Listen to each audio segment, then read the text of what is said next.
Advocates are pushing for significant health insurance reform in Massachusetts, and the topic will be up for discussion at Eastham's annual town meeting on May 4th. The citizen petition under Article 9A on Eastham's town meeting warrant asks voters to support a non-binding resolution for Medicare for all in Massachusetts, otherwise known as single-payer health care. According to advocacy group MassCare, the proposed Medicare for All system would provide all Massachusetts residents with a publicly financed health insurance plan with medical care free at the point of service. To learn more about the petition and statewide campaign, CapeCodNews.org spoke with Bonnie Shepard and Madeline Zevon from the Cape Cod Coalition for Universal Healthcare, the group flying the flag for single payer in Barnstable County. This is a bill that would cover everybody in Massachusetts. Lower your costs in premiums, in copays and deductibles, and even for people in Medicare would save them money from the 20% supplemental that they need and the cost of the drug plan. And I would go on to say, and it's partly because of the average age here on the Outer Cape, which skews higher. We all know people on Medicare who can't afford the drug plan and are paying out of pocket. According to MassCare, single-payer healthcare would replace premiums, copays, and deductibles with fair, progressive taxation. The single-payer bill includes dental, hearing, vision, long-term care, which most insurance plans don't cover.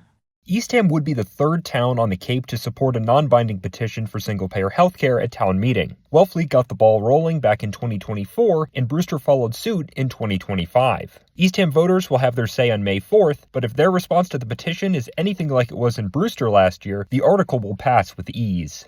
There were about 400 people at that annual meeting in Brewster, and I thought, in an annual meeting in a town, it would maybe pass by, maybe half the people would vote for it.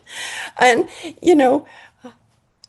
but it passed virtually unanimously. And what I realized is that the people understood the problem with healthcare, and they want a change. On a regional level, single-payer healthcare has already received support from the Barnstable County Assembly of Delegates, who passed a resolution of their own last fall. On a local level, Shepard says the Cape Cod Coalition for Universal Healthcare aims to garner support in Barnstable, Falmouth, and Orleans in the near future. To reiterate, town meeting articles seeking support for Medicare for All are non-binding petitions and thus cannot compel any legislative action on their own. Instead, according to the state, a non-binding petition asks voters to give non-binding instructions to their local state senator or representative. It's an expression of the will of the voters, like Madeline said.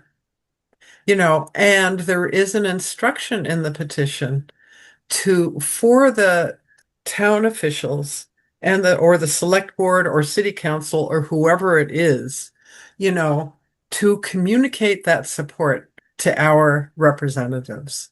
I mean, then it is up to the advocates to follow up and make sure they actually write that letter.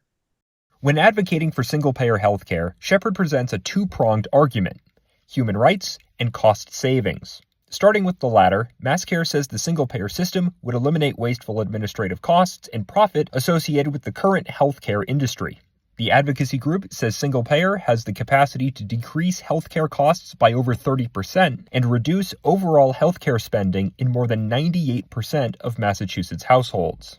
Beyond cost savings, both Shepard and Zevon place an even greater amount of emphasis on the human rights component. There's a million reasons why people are not organized enough to prove that they deserve health care when, health care is a human right. Everybody deserves it, without having to prove anything. Especially during hearings where people testify about how they've suffered because they've had medical problems and couldn't afford to pay for the care they needed. It's just when I heard the first talk that I heard, I said, my God, what are we doing? This is a matter of life and death. And I believe this is the right thing to do.